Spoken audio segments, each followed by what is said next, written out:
She thought calling me her roommate in front of a crowd would make her look powerful. She thought everyone would laugh, and I'd just take it.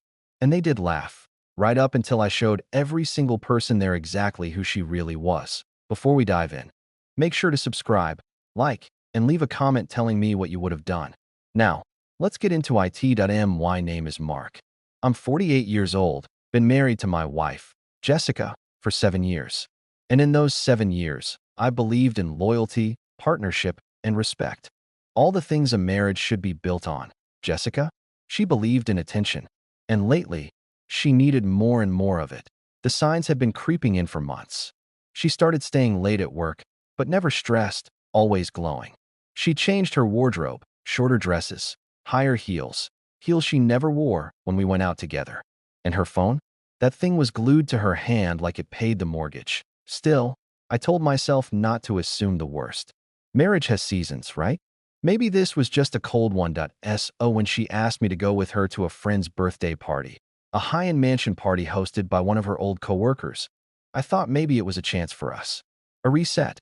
A night to reconnect. I wore my best button-down, polished my shoes, even bought her favorite wine as a gift for the hosts. She didn't even look at me when she walked out to the car. We arrived at this place. The kind of house that makes you wonder if you somehow stumbled into a luxury magazine. Outdoor bar, string lights, people who laugh too loudly because everything in their life is apparently perfect. Jessica transformed the second she stepped out of the car.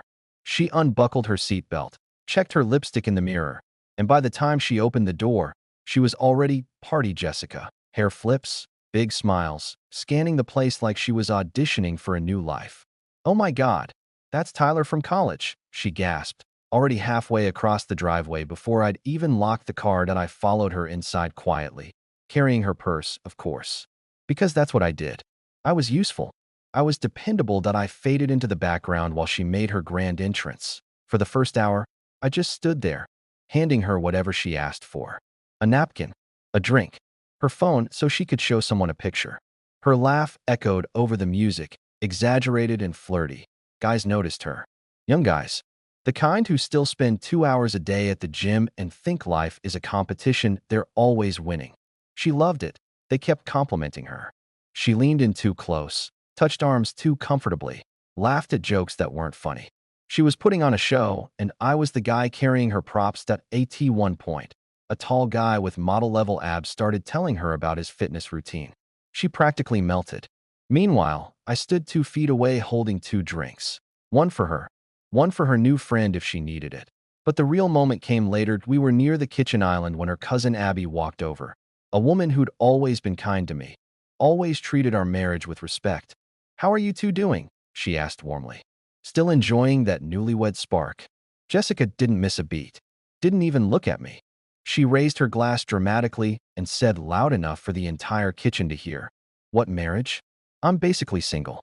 He's just my roommate who pays half the bills." Laughter exploded around us. People turned to look. Some wide-eyed. Some snickering. And there I was, the silent joke of the night. I set the drinks down slowly. No shaking hands. No clenched jaw. Just calm.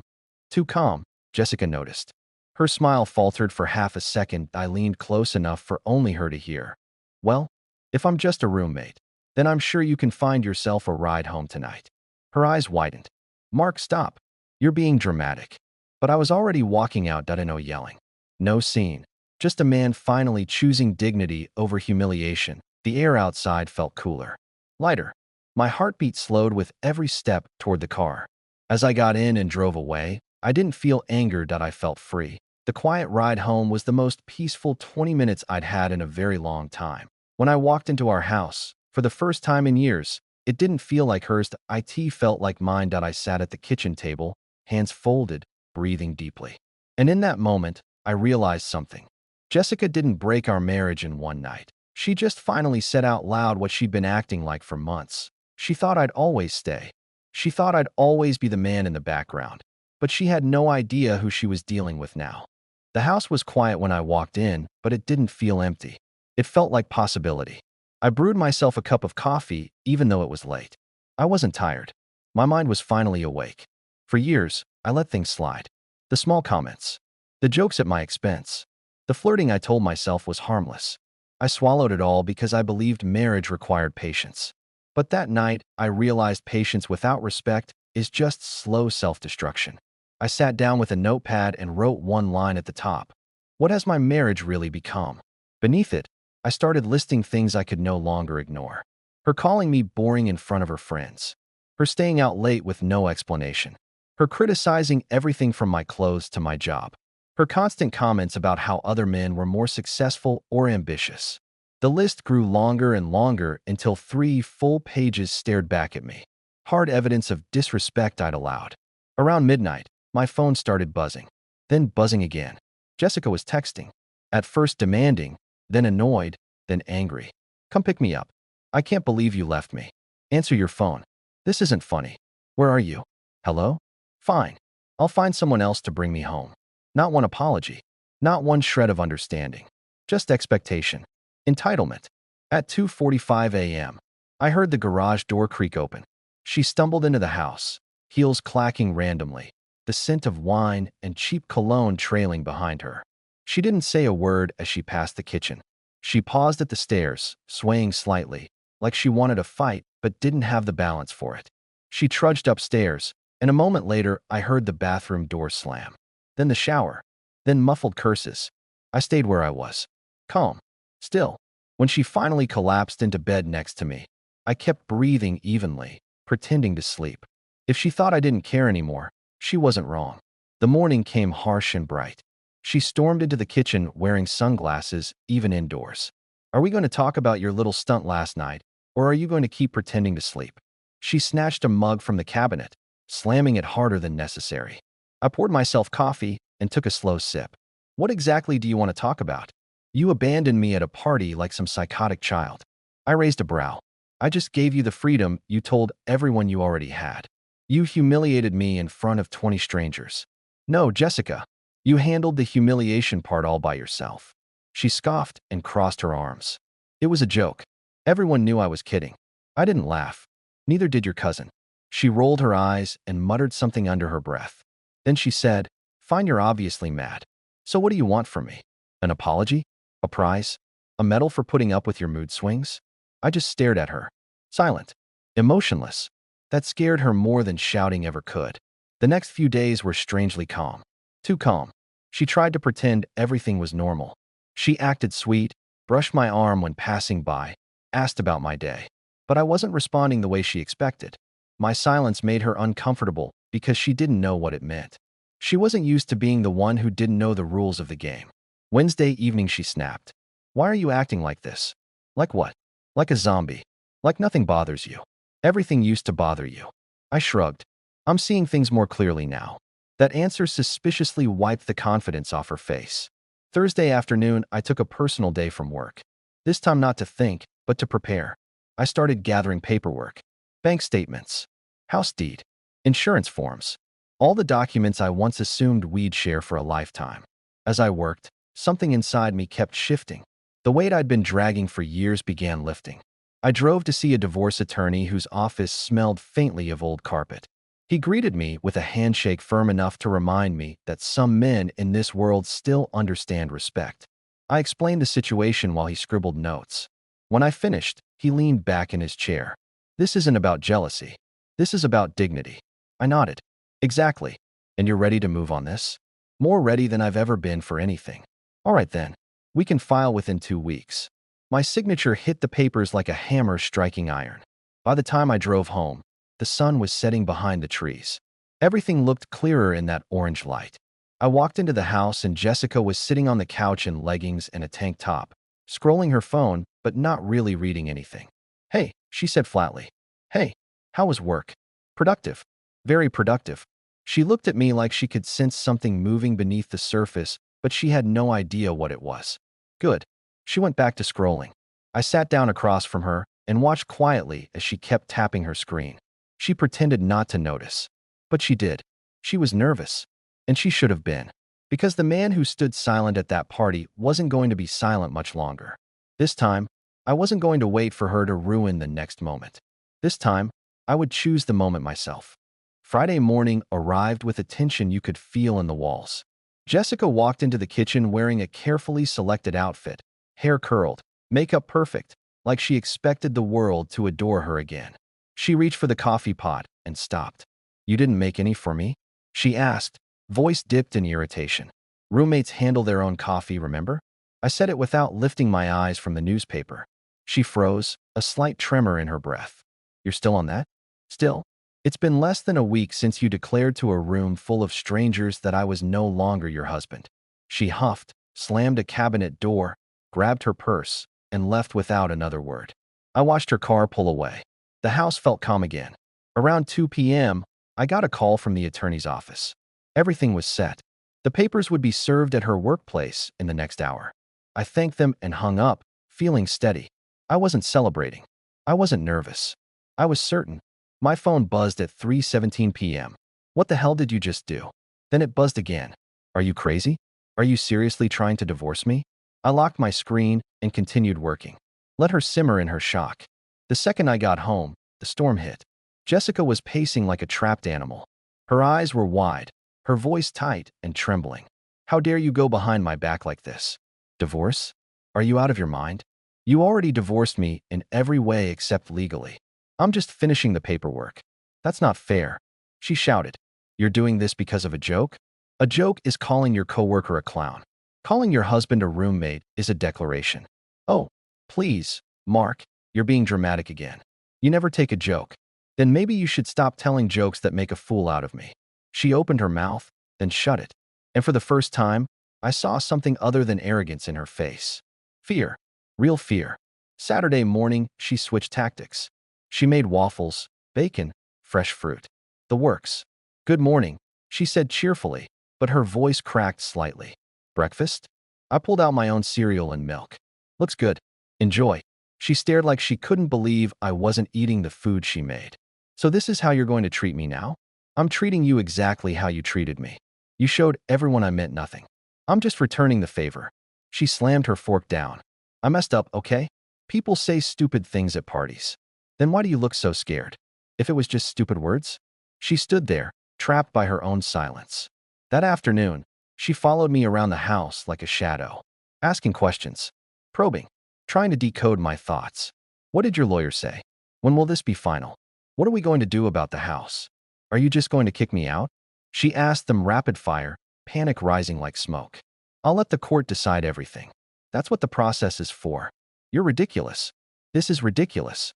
Marriages don't end like this. They end exactly like this when one person treats the other like an accessory. She flinched like I'd slapped her. Later that night, I overheard her on the phone with a friend. I don't know what happened to him. He's completely different. The funny part was, I felt more like myself than I had in years. Sunday came with another strategy shift. She tried seduction, tight dress, soft voice, touching my arm when she laughed at a TV show she wasn't even watching. She leaned against me on the couch, her perfume familiar yet suddenly cheap in its intention. I stood up. I'm going for a walk. She looked up desperately. Mark, please. Talk to me. I did talk. You didn't listen. Monday morning, she confronted me again, this time in full meltdown mode. Tears, trembling hands, anger mixed with bargaining. You can't seriously want to throw away 7 years over one night. It wasn't one night, Jessica. It was every time you treated me like a placeholder. Every time you flirted with someone else right in front of me. Every snide comment. Every comparison to another man. The party wasn't the beginning. It was the final proof. She stared at me like she was finally seeing the version of the story she'd been avoiding. She tried sitting next to me, lower lip quivering. We can fix this, please. I shook my head. You broke something you can't glue back together. Trust isn't paper. It doesn't flatten out after the crease. She covered her mouth with her hand and folded into herself like she was shrinking. I walked into the kitchen without another word. Tuesday brought silence. Heavy silence. She avoided me. I avoided her. Our house became a waiting room for the inevitable. Wednesday morning, I left early for work. When I came home, she was sitting at the dining table staring at a pile of papers, copies of everything the lawyer had sent. She looked smaller somehow, defeated. Without looking up, she asked, "What do you want from me?" I stepped closer, leaned on the chair across from her, and spoke clearly. Respect. And since you refused to give it to me when we were married, I'll earn it by leaving the marriage. She finally looked up, and I saw tears she no longer tried to hide. I walked away before she could speak again, because I didn't need any more of her words. Her actions had told me everything. Thursday morning, she didn't get out of bed when I left. She didn't text, didn't call. She finally understood she had lost control. Friday evening, I sat in my armchair reading a book while she sat curled on the couch staring blankly at the wall. The woman who once thrived on attention suddenly had no audience. And that's when I realized the truth. Some people don't want a partner. They want a fan club. Saturday morning arrived, and Jessica seemed to accept that begging and bargaining weren't changing my mind. Instead of trying to corner me with tearful apologies or fake affection, she sat quietly at the kitchen table with a glass of water, staring at her phone as if waiting for a miracle. I poured myself coffee, the comfortable silence filling the air between us like a thick wall. She finally broke it. "I talked to a lawyer," she said, voice subdued. "Good," I replied. "He said the house might be considered shared property because we were married while living here." I sat down across from her, calm and steady. "The house is in my name. I bought it before we even met. The mortgage, title, every document proves that. You know this." She swallowed hard. "So where am I supposed to go?" "Wherever you choose. You always choose what you want, Jessica." She looked down, her fingers trembling around the glass. "I'm scared." "You weren't scared when you announced I was just a roommate at a party. You weren't scared when you treated me like a nuisance instead of a husband." Her eyes lifted slowly, desperation flickering in them. "What do you want me to say? That I'm sorry?" "I am. But sorry doesn't undo what happened." I nodded thoughtfully. "Exactly. Sorry doesn't rebuild trust. It doesn't erase disrespect. It doesn't magically change who you decided I was to you." She pushed her chair back suddenly, pacing like she needed to move or she would collapse. "I made a mistake," she snapped, turning toward me with frustration. "People make mistakes." "Yes," I agreed. "And sometimes people live with them." She stopped pacing. Her breath shook as she asked, "So that's it? We're done?" I met her gaze fully. "We were done the moment you stopped treating me like a partner. Everything since then has just been paperwork."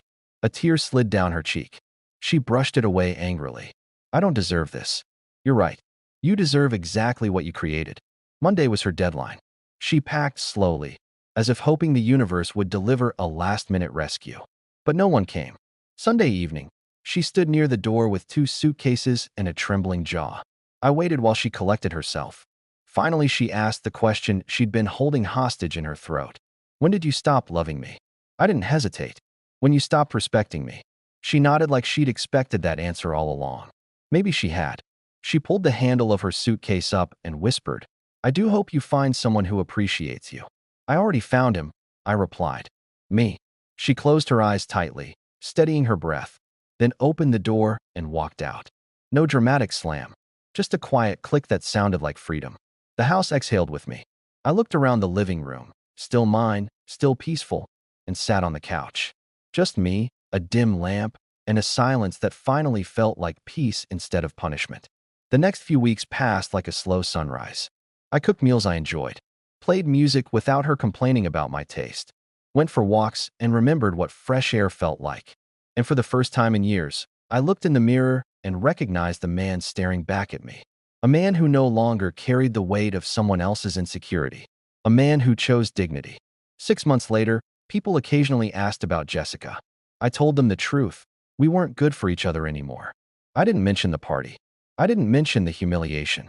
I didn't mention how she learned the hard way that attention from strangers isn't the same as love.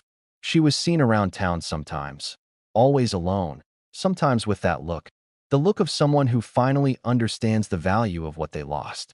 But that's not my concern anymore. My life isn't built on proving anything to her. My life is built on remembering who I am when I'm not being belittled. I didn't leave to hurt her. I left because staying would have continued to hurt me. One evening, I sat out back watching the sun dip behind the trees, and I realized something powerful. She didn't ruin me. She revealed me. I wasn't a side character in her story anymore. I was the main character in mine. And if she happened to be watching from the audience, well, that was her choice. I took a sip of my coffee and smiled to myself, not because I won, but because I finally stopped losing. And if you're listening to this thinking you might be in a similar situation, remember this. Love without respect is just captivity with pretty decorations. You deserve better. You deserve peace. And sometimes the strongest thing you can do isn't fighting, it's walking away. Thank you for sticking with me through this story. If you liked it, don't forget to subscribe, leave a like, and drop a comment telling me what you think. It helps a lot. I'll see you in the next one.